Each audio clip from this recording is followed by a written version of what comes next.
السلام علیکم ورحمۃ اللہ وبرکاتہ۔ الحمد للہ رب العالمین والصلاة والسلام علی اشرف الانبیاء والمرسلین، اما بعد، اعوذ باللہ من الشیطان الرجیم، بسم اللہ الرحمن الرحیم، قل هل يستوي الذین یعلمون والذین لا یعلمون، سورۃ الزمر، آیت نمبر 9۔ وعن انس بن مالک رضی اللہ عنہ قال قال رسول اللہ صلی اللہ علیہ وسلم طلب العلم فریضۃ علی کل مسلم، سنن ابن ماجہ، حدیث نمبر 224۔ اسلامی بھائیوں، ابھی آپ لوگوں کے سامنے اللہ رب العالمین کی کتاب قرآن مجید سے ایک چھوٹی سی آیت، اللہ کے نبی صلی اللہ علیہ وسلم کی ایک حدیث آپ لوگوں کے گوشے گزار کی گئی ہے۔ انہی دونوں دلیلوں کو سامنے رکھتے ہوئے علم دین کے سلسلے میں چند باتیں کروں گا۔ آپ حضرات بغور سنیں اور اس پر عمل کرنے کی کوشش کریں۔ اللہ رب العالمین ہمیں ان باتوں پر عمل کرنے کی توفیق دے، آمین۔ اسلامی بھائیوں، سب سے پہلے اس آیات کے ترجمے سے ہی شروعات کرتے ہیں۔ اللہ رب العالمین نے فرمایا قُلْ هَلْ يَسْتَوِي الَّذِينَ يَعْلَمُونَ وَالَّذِينَ لَا يَعْلَمُونَ، کہ کہہ دیجئے جاننے والا اور نہ جاننے والا برابر نہیں ہو سکتے، یعنی جس کے پاس علم ہے اور جس کے پاس علم نہیں ہے، یہ دو آدمی کبھی برابر نہیں ہو سکتے ہیں۔ لہذا علم دین کی فضیلت اور دین کا علم حاصل کرنے کی کیا فضیلت ہے، اگر احادیث کی کتابوں کو پڑھیں گے تو آپ سمجھ پائیں گے کہ اللہ کے رسول صلی اللہ علیہ وسلم نے اس کا علم حاصل کرنا، دینی تعلیم کا سیکھنا تمام مسلمان مرد اور عورتوں پر واجب قرار دیا ہے۔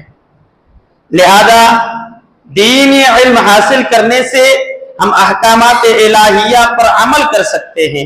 اللہ رب العالمین نے جو حکم دیا ہے انہیں ہم جان سکتے ہیں اور دیگر عبادات کو صحیح طریقے سے انجام دے سکتے ہیں۔ دوسری چیز یہ ہے کہ اللہ رب العالمین نے حکم دیا کہ ہر گروہ میں سے چند لوگ ایسے نکلیں جو دین کا علم سیکھے، دینی تعلیم کو حاصل کرے اور اپنے معاشرے میں واپس آئے، لوگوں کو دینی تعلیم سے روشناس کرائیں، لوگوں کو دینی تعلیم بتائیں، تاکہ وہ اللہ رب العالمین کے مقرر کردہ عذابوں سے ڈرے اور وہ گناہوں سے بچ سکے، جیسا کہ اللہ رب العالمین نے سورۃ التوبہ آیت نمبر 122 کے اندر فرمایا فَلَوْلَا نَفَرَ مِن كُلِّ فِرْقَةٍ طَائِفَةٌ مِّنْهُمْ لِيَتَفَقَّهُوا فِي الدِّينِ وَلِيُنذِرُوا قَوْمَهُمْ إِذَا رَجَعُوا لَعَلَّهُمْ يَحْذَرُونَ، کہ ان گروہ میں سے چند جماعت ایسے کیوں نہ نکلے جو دین میں سمجھ بوجھ حاصل کرے، جب اپنی قوم کے پاس واپس آئے تو انہیں اس کے بارے میں بتائیں، انہیں ڈرائیں تاکہ وہ بچ سکے۔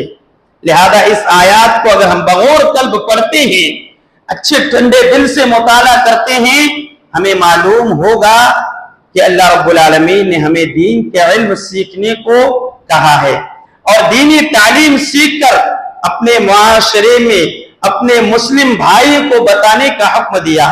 جو آپ علم حاصل کرتے ہیں لوگوں کو اس کو بتائیے، لوگوں کو اس دینی تعلیم سے روشناس کرائیے۔ اسی لیے بہتر انسان بھی اسی کو کہا گیا ہے جس کے پاس قرآن کی تعلیم سکھانے کا ہنر ہے اور جو سیکھتے ہیں۔ حضرت عثمان غنی رضی اللہ تعالی عنہ راوی حدیث ہے، وعن عثمان رضی اللہ عنہ عن النبی صلی اللہ علیہ وسلم قال خیرکم من تعلم القرآن وعلمہ، تم میں سب سے بہتر شخص وہ ہے جو قرآن مجید کو سیکھے اور دوسروں کو سکھائے۔ قرآن مجید سیکھنے سے مطلب قرآن مجید کی تعلیم حاصل کرنا، دین کا علم سیکھنا اور اسے دوسروں کو سکھانا، یہ سب سے بہتر کام ہے، اور جو یہ کام کرتا وہ سب سے بہتر انسان ہے۔ لہذا انسان دینی تعلیم کے ذریعے سے مقصد حقیقی کو جان سکتا۔ مقصد حقیقی ہمارا اور آپ کا کیا مقصد ہے اس دنیا میں آنے کا؟ تو روئے زمین کے اوپر اللہ رب العالمین کی دو مخلوقات ہیں، انسان اور جنات، جسے اللہ رب العالمین نے صرف اور صرف اپنی بندگی کے لیے پیدا فرمایا۔ قرآن پڑھ کے دیکھیں سورہ جاریات میں اللہ رب العالمین نے فرمایا وَمَا خَلَقْتُ الْجِنَّ وَالْإِنسَ إِلَّا لِيَعْبُدُونَ، کہ ہم نے جناتوں اور انسانوں کو اس لیے پیدا کیا تاکہ وہ ہماری ہی عبادت کریں۔ یعنی معلوم یہ ہوا کہ ہماری پیدائش، ہمارے مقصد حقیقی یہ ہے کہ ہم اللہ رب العالمین کی عبادت کریں۔ لیکن اگر دین کا علم نہیں ہے، دینی تعلیم نہیں ہے، ہم نہیں جانتے، تو اللہ رب العالمین کی عبادت بھی میرے بھائی آپ اور ہم کما حق ہو نہیں کر سکتے۔ اور اللہ کے رسول صلی اللہ علیہ وسلم نے اسی وجہ سے تمام مسلمانوں کو دین کے بنیادی تعلیم سیکھنے کو ضروری قرار دیا۔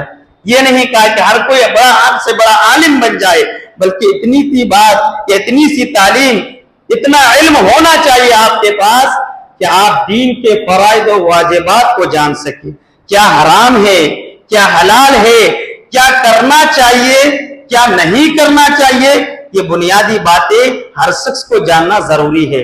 حضرت انس بن مالک رضی اللہ عنہ بیان کرتے ہیں رسول اللہ صلی اللہ علیہ وسلم نے فرمایا طلب العلم فریضۃ علی کل مسلم، کہ ہر مسلمان مرد و عورت پر دین کا علم سیکھنا فرض ہے، ضروری ہے۔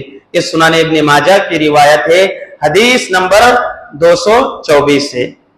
لہذا غور کیجئے، جس جگہ پر قرآن و حدیث کی تعلیم ہے کہ امت مسلمہ کو دین کی تعلیم سیکھنے کو کہا گیا، لیکن افسوس کی بات یہ ہے کہ آج مسلم گھرانہ، مسلم طبقہ دینی تعلیم سے پیچھے ہیں۔